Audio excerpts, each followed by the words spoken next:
Donald Trump held a rally in Kentucky last week to tout his supposed economic success, sell his war with Iran, and endorse Ed Galbraith, the Republican primary challenger of Thomas Massie. This got economist Peter Schiff fired up. Let's check it out. Anyway, I want to mainly talk, though, not about CPI, but about this talk. I'm really, really pissed. I listened to the president in Kentucky, and he's really there to campaign against the best congressman that we have in Thomas Massie. If you're a Republican and you actually believe in what the Republican Party claims that it stands for, he's like the only Republican left, right? If Republicans believe in the Constitution, limited government, sound money, fiscal responsibility, right? He's the only guy that actually walks what he talks. Yet Donald Trump hates this guy. He called him so many names, right? He called him the worst. He said he's a traitor. He's horrible. He's terrible. I can't even remember all of the adjectives that Trump used to describe the best Republican that we have. I mean, if we had more Thomas Massies, we wouldn't be in this trouble. Yet Trump wants to get rid of the one that we got and replace him with another rubber stamp for the establishment. So there's Peter Schiff stumping for Thomas Massie. And Schiff went on to blast Galbraith and compared Thomas Massie to Ron Paul. And I agree, and I've said it before, I think Thomas Massie is the closest thing we have to a Ron Paul. And he's by far the best, most consistent representative that we have in Congress.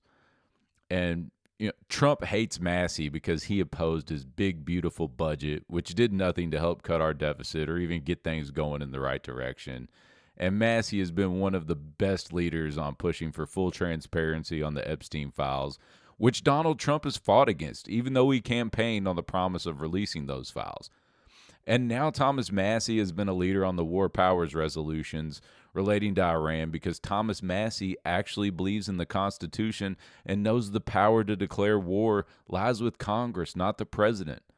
Donald Trump hates both these guys. Trump hates Peter Schiff because Peter Schiff actually advocates for free market capitalism. And he hates Thomas Massie because he's a constitutionalist. Peter Schiff went on Fox and Friends in the Morning a few months ago and was critical of Donald Trump's economic policies, which prompted Donald Trump to blast Peter Schiff. Trump came out and he made a post and he called him a loser and basically said that Fox News should figure out why Peter Schiff was allowed to be on there. Donald Trump can't stand guys like Peter Schiff and Thomas Massie because they actually represent the things Donald Trump is supposed to be. Donald Trump doesn't represent free market capitalism. The guy's a fascist. He's a socialist. He's a hybrid of the two. He doesn't represent the Constitution. He represents the imperial executive. One of the reasons I speak out against Trump is because when his economic policies fail, it's going to be capitalism that's going to incorrectly get the blame. And I want to be able to say, no, it wasn't capitalism. It was big government, not the free market. And when his foreign policy decisions fail, we can say if you had followed the Constitution, we might have avoided these catastrophes. So for anyone that is interested in real free market economics and capitalism, I suggest you check out Peter Schiff's podcast. It's great. I've been listening to it for years. The guy breaks things down and really explains them. And he's an advocate of the Austrian market or the Austrian School of Economics, which is actual free market capitalism. And for anyone living in Thomas Massie's district, I urge you to support the best congressional representative that we have and vote for Thomas Massie. Thank you for listening. Please like, subscribe, and comment.